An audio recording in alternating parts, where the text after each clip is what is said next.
खातून पहलवान खिलाड़ियों के बारे में सेक्सुअल हैरासमेंट का जो मसला चल रहा है वो अब इस मसले को तकरीबन 1.5 महीने से ज़्यादा का अरसा हो चुका है। वहाँ जो तकरीबन 35 दिन से खातून पहलवान खिलाड़ी जो है धरना दे रही थी, एहतजाज कर रही थी कि रेसलिंग फेडरेशन ऑफ इंडिया के जो सदर है और बीजेपी के रुकन पार्लियामान है बृजभूषण के ख़िलाफ़ कार्रवाई की जाए।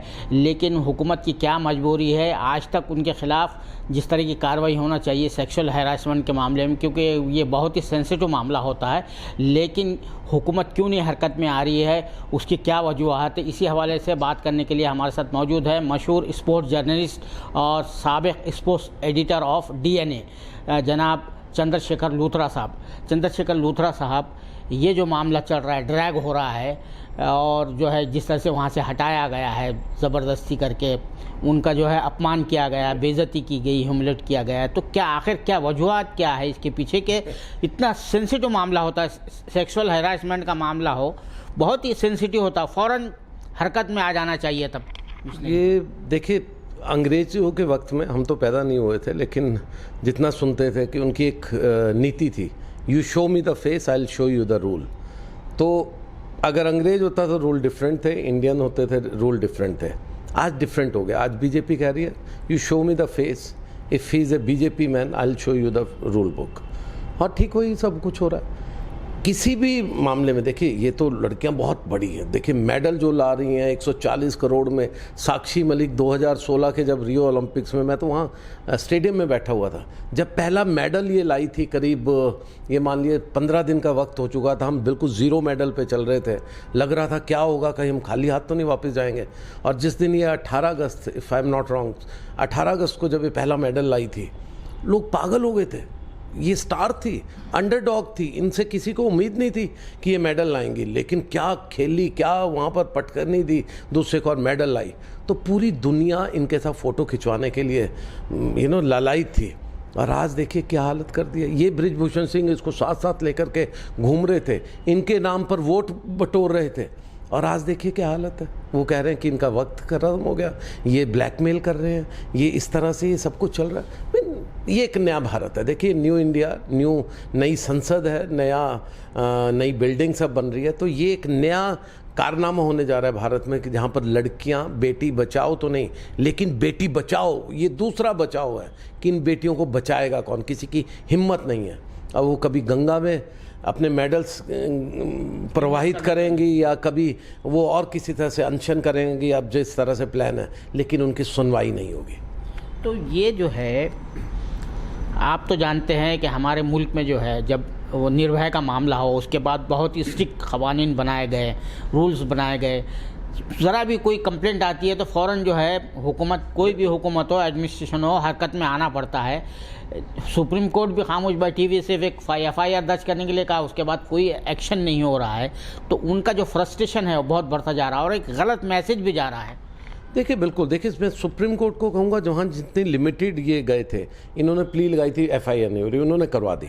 उसके बाद उनके देखे, लेकिन उनकी आगे सुनवाई क्या हो रही है। उन्होंने बाकी सब कोर्ट्स को, चाहे वो हाई कोर्ट हो, लोअर कोर्ट्स हो, कहा था आप जाइए और आपकी सुनवाई होगी, आप जाइए। लेकिन देखिए कुछ नहीं हो रहा। अब हर चीज़ के लिए सुप्रीम कोर्ट को आप में जाएं और उन्हीं से पूरे डिसीजंस लें, ये भी पॉसिबल नहीं है, किसी भी कंट्री में पॉसिबल नहीं है। तो उनकी गलती नहीं है, उन्होंने अपना काम किया और आगे भी अगर ये कोई भी प्रॉब्लम होगी वहाँ जाकर सुनवाई होगी। लेकिन प्रॉब्लम है आपका सिस्टम क्या कर रहा है, आपकी स्पोर्ट्स मिनिस्ट्री क्या कर रही है। ये स्पोर्ट्स मिनिस्टर जब पहली बार 18 जनवरी को ये बैठे थे जब धरने पर, उस वक्त पे बहुत थू हुई थी। उस टाइम पे स्पोर्ट्स मिनिस्टर गए थे, एक ऐसी कमेटी बना दी थी जो किसी को गवारा ही नहीं थी, लेकिन उन्होंने उनकी अपील पे कि नहीं, मैरी कॉम है, बाकी PT उषा आजकल इंडियन ओलंपिक फेडरेशन की वो प्रेसिडेंट है। तो ये जो डमी लोग जिन्होंने भर दिए हैं, जो सरकारी लोग, मैं तो कहूँगा कि सरकार के पद की वजह से कुछ कर नहीं पा रही। वरना क्या PT उषा को मालूम नहीं सेक्सुअल हरासमेंट कितना सीरियस है, या क्या MC मैरी कॉम को मालूम नहीं है। इन्होंने अपने करियर में नहीं देखा होगा किस तरह से ये सब चलता है। कोई ये नई चीज़ नहीं है। लेकिन आज बच्चियाँ जब निकल कर आई हैं और कह रही हैं कि ऐसा सब हो रहा था, कैंप्स में हो रहा था, तो उनको सीरियसली नहीं लिया जा रहा। आज वो स्पोर्ट्स मिनिस्टर बैठे हुए अपने ऑफिस में कह रहे हैं प्लीज़ मेडल मत बहाइए, ये गलत होगा, law is taking its course. कितने दिन लेंगे? मैं तो बड़े बड़े वकीलों के बयान पढ़ रहा था जिसमें वो कह रहे थे पॉक्सो एक्ट में बहुत सिंपल है, आप जल्दी से गिरफ्तारी होती है। तो ये कौन सा नया भारत है कि मेंबर ऑफ पार्लियामेंट एक बाहुबली जिसके पास अथाह धन है और अथाह वोट में 12-13 सीट्स को भी वो कवर करता है, ओवरऑल 30 सीट्स तक उसकी पहल चलती है। तो क्या इन लोगों के लिए अब वोट गिन करके आप राजनीति करोगे क्या? प्रधानमंत्री के जब घर पर गए थे, जब ओलंपिक से आए थे जापान से, अगर आपको याद हो, ये सेम मेडलिस्ट ये सब लोग गए थे, साक्षी भी थी, विनेश भी थी, नीरज चोपड़ा थे, ये सब लोग थे, तो वहाँ बजरंग भी थे। तो उस दिन तो प्रधानमंत्री ने कहा था ये मेरे फैमिली मेंबर है। उस दिन प्रधानमंत्री ने कहा था कि अरे वाह आप तो कमाल है, विनेश कैसे करती हैं ये सब कुछ। तो ये कैसे करती हैं? प्रधानमंत्री भी ताला लगा कर के बैठ गए। अनुराग ठाकुर से मुझे ज़्यादा उम्मीद भी नहीं है, क्योंकि ये वही अनुराग ठाकुर हैं जिनको सुप्रीम कोर्ट ने बर्खास्त किया था, अगर आपको देखे BCCI प्रेसिडेंट की तरह से। तो इनसे ज़्यादा उम्मीद नहीं है, लेकिन प्रधानमंत्री के तौर पर उनको देश को एक मैसेज तो देना पड़ेगा कि मैं 9 साल से बोल रहा हूँ बेटी बचाओ बेटी बढ़ाओ। तो आज जब मौका आया तो बेटी को क्या मरवाना चाह रहे हो आप? क्या आप समझते हैं कि जो निर्भया का जो है जिस तरह से एक बिल्डअप हुआ था यूपीए गवर्नमेंट के खिलाफ, तो ये भी जो है तो इसी तरह से बिल्डअप करेगा ये जो मामला है, इशू है? देखिए आज आपके इंस्टीट्यूशंस कमज़ोर हो गए। मैं बहुत ज़्यादा पॉलिटिकल समझ नहीं रखता, लेकिन जितनी समझ रखता हूँ सबको मालूम है इंस्टीट्यूशन कमज़ोर हो गया। तो सरकार को कहीं गलतफहमी होती है कि शायद इंस्टीट्यूशन बिक गए हैं या ये जो सरकारी दरबारी लोग हमारे हो गए हैं शायद ये आपको वोट दिलाएंगे।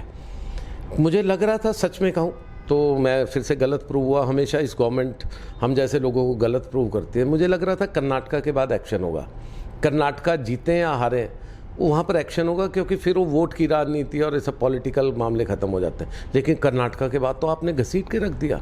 मुझे लग रहा था अब संसद में जिस दिन बात हुई कि हम चलेंगे अब संसद की तरफ घेराव करेंगे, नई संसद बन रही है, तो उस दिन प्रधानमंत्री सुबह संसद में जाने से पहले एक बयान, क्योंकि सामने आ जाते हैं को टीवी वाले हैं ना, ANI वाले भी, उनके सरकारी दरबारी, तो वहाँ अब तो और किसी की एंट्री नहीं है, तो उनके सामने आकर के बोलेंगे कि बेटियों रुक जाओ, अब आज नई संसद है, आज से नया दिन शुरू होगा।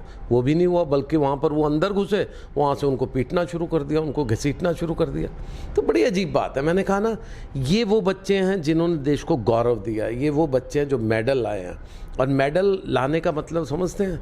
अगर 2016 की एक स्टडी थी, इंग्लैंड की टीम ने बहुत अच्छा वहाँ पर किया था रियो में ओलंपिक्स में, तो ये था कि 225 से 250 करोड़ रुपया, 2.5 अरब के आसपास एक मेडल को लाने के लिए उन्होंने खर्च किया। और हम लोग उन दिनों में बहुत कम, 50 लाख, 1 करोड़, 2 करोड़, मतलब कि बहुत छोटे लेवल पे हम खर्चा कर रहे थे। उस बजट को बढ़ाने की बात हो रही थी। खैर फिर खेलो इंडिया आया, बहुत से फंड्स डाइवर्सिफाई कर दिए गए, लेकिन उसके बाद ये बात चल रही थी कि हाँ मेडल्स को बढ़ाना है तो बच्चों को थोड़ा सा और आप पुश कीजिए। यहाँ तो उल्टा हो गया। आज के बाद, जब मैं छोटा था, मुझे याद है जब सतपाल जी ने 1982 में गोल्ड जीता था as a wrestler in Asiad, New Delhi Asiad में, मैं 8th-9th क्लास में था। तो मुझे ध्यान नहीं है, मैं आई माइट बी रॉन्ग, कि मैंने कोई महिला पहलवान खेलती हुई देखी है।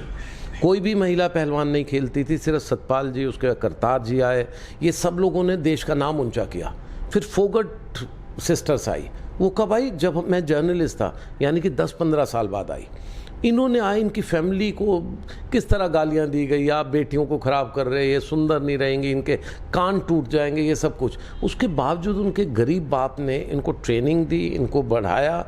आज उसी फोगट फैमिलीज़ के आगे एक्सटेंडेड फैमिली में के लोग सामने बैठे हैं जो बेटियों को इंस्पायर कर रहे हैं। ये साक्षी मलिक हो या कोई भी हो, ये क्यों आए? उस फैमिली की देन है।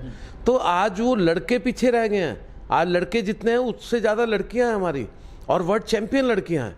आज आप उनको ये सिग्नल दे रहे हैं कि आपकी सुनवाई नहीं होगी सेक्सुअल हरासमेंट में। आपको शायद आगे तो जब हौसला खुलेगा तो और भी ज़्यादा बदतमीजियाँ होगी। तो कौन लड़की आएगी खेलने? गरीब अपनी बच्ची को इसलिए ग्राउंड में भेजता है कि मेहनत कर, बॉक्सिंग कर, पंचेस खा, रेसलिंग कर, जिससे थोड़ा पैसा, थोड़ा जो कहते हैं ना कि उस फैमिली का उत्थान हो और उस सोसाइटी का उत्थान हो। एज ए वो वक्त था जब भ्रूण हत्या चल रही थी, जब सेक्स रेशो बहुत कम हो गई थी हरियाणा में, ये तब फीटस को मार दिया जाता था, तब ये लड़कियां ऊपर आई थी। आज वो सेक्स रेशो ठीक हो रही है तो फिर से ख़त्म होगा। मतलब कि आप फैसला दे रहे हैं लड़कियों की ज़रूरत नहीं है, अब लड़के ही खेल लेंगे इसके बाद। आपने कई कंट्रीज़ में जो है स्पोर्ट्स इवेंट कवर किए हैं। अब ज़ाहिर बात है दुनिया भर में जो है स्पोर्ट्स की बॉडीज़ हैं, ऑर्गेनाइजेशंस हैं, तो इससे क्या मैसेज जा रहा होगा भारत के बारे में, हमारे मुल्क के बारे में, कि यहाँ पर जो है आप देखिए, एक दिन मेरी बात हो रही थी, एक ऑस्ट्रेलियन जर्नलिस्ट हैं, वेरी सीनियर जर्नलिस्ट, सिडनी में बेस्ड है, वहाँ की स्पोर्ट्स एडिटर है एक अखबार की, बड़ी अखबार। तो मुझसे चैट पर बात हो रही थी, तो मुझे पूछ रहे थे कैसा है, तो मैंने उनको अपने 1-2 आर्टिकल्स भेजे, ये सब हो रहा है। She was astonished. वो कह रही थी कि यार ये कैसे हो सकता है, ये कैसे प्रधानमंत्री या कोई जो मिनिस्टर है वो बिल्कुल ध्यान नहीं दे रहा। She was astonished. और साथ ही मैंने उनको कुछ और भेजा, इन्फॉर्मेशंस भेजी। She wrote a beautiful article there. उन्होंने एक संडे का अपना कॉलम लिखा और मुझे भेजा। मैं पढ़कर मेरी आंखों में आंसू आ गए कि किस तरह से उन्होंने डिस्क्राइब किया। वो रेसलिंग कवर नहीं करती, वो क्रिकेट की मेन है और बाकी स्पोर्ट करती हैं, लेकिन रेसलिंग उनकी फोटे नहीं है। लेकिन उन्होंने फिर भी जो आर्टिकल लिखा था, दहलाने वाला आर्टिकल था। उन्होंने जिस तरह से डिस्क्राइब किया था इंडिया की कंडीशंस, मुझसे कुछ इनपुट लेकर के, तो ये वर्ल्ड सिनेरियो पे आपका हो रहा है। वर्ल्ड रेसलिंग फेडरेशन ने अभी कल लेटर आया, अगर मैं गलत नहीं, कल या परसों में लेटर आया, परसों रात को शायद, उन्होंने बहुत सीरियस ऑब्जेक्शंस उठाए कि आप एक्शन नहीं ले रहे, आपको सस्पेंड किया जा सकता है, आपके फॉर्मर, अब तो फॉर्मर ही हो गए, अब तो वैसे केयर टेकर तो है, एक बॉडी आ गई, लेकिन technically he is the president, but लेकिन फॉर्मर हो चुके हैं कि बृजभूषण अभी भी खुला छूट रहे हैं। तो ये देखिए बहुत गलत मैसेज आ रहा है। और अगर आप सस्पेंड हो जाए रेसलिंग से, आप फिर से अपने झंडे के अंदर ना खेल सकें, और आप तो मैसेज दे रहे हैं कि लड़कियां तो शायद नहीं आएंगी खेलने जिस तरह से। अब विनेश का कैरियर ख़त्म है, साक्षी का करियर ख़त्म है, और 2024 में ये 2 मेडल ला सकती थी। ये गारंटीड, मतलब कि ये होता है कि जब आप जाते हो तो एज ए फेवरेट जाते हो, लेकिन आज ये पार्टिसिपेट भी नहीं कर पाएंगे। अच्छा, मेरा आखिरी सवाल ये है कि इसको जो है कास्ट कलर देने की कोशिश की जाए, Haryana versus rest of India, कि भाई जो हरियाणा का डोमिनेंस था वो ख़त्म हो रहा है करके, उस वजह से ये इस तरह से किया जाए। देखिए, मेरे पास एक ही शब्द है कि लानत है ऐसे समाज पर, लानत है ऐसे लोगों पर जो बेटियों के साथ अगर सेक्सुअल हैरेसमेंट की बात है उसको कास्ट एंगल देंगे। मुझे भी किसी ने समझाया, एक कोई पार्टी के सिंपथाइज़र थे, कि देखिए जी हरियाणा में जाट वर्सेस नॉन जाट हैं, ये लड़कियां जाट हैं तो इनके अगेंस्ट तो नॉन जाट गवर्नमेंट है वहाँ पर। ऐसे ही वेस्टर्न यूपी में भी इस समीकरण को बनाया जा रहा है। मैं तो एक ही बात बोलता हूँ, लानत है ऐसी सोच पर कि अगर एक मेडल विनर्स, देश की जो प्राइम बेटियाँ, ये वो आम लोग नहीं हैं, ठीक है, ये गरीब जरूर हो सकते हैं किसी वक्त पे, आज तो ये भी वेल ऑफ हैं, इन्होंने इस देश का नाम कमाया, प्रधानमंत्री ने इनके साथ फोटोज खींच करके अपने वोट बटोरे हैं। तो अगर कोई ऐसी बात करता है तो सिर्फ यही कहूँगा, लानत है उस। बहुत शुक्रिया साला से बात करने। धन्यवाद। ये थे चंद्रशेखर लूथरा साहब, जिनका कहना है कि वज़ीर आज़म की कुछ सियासी मजबूरियां हैं, जिसके बायस जो रेसलिंग फेडरेशन की जो सदर है उनके ख़िलाफ़ कोई एक्शन नहीं हो रहा है, और इसको जो कास्ट कलर देने की कोशिश की जा रही है वो भी काबिल मज़म्मत है। और उनका ये भी कहना है कि इससे पूरी दुनिया में भारत के बारे में एक गलत मैसेज जा रहा है। कैमरामैन जीशान राही के साथ मैं अब्दुल बारी मसूद, नई दिल्ली।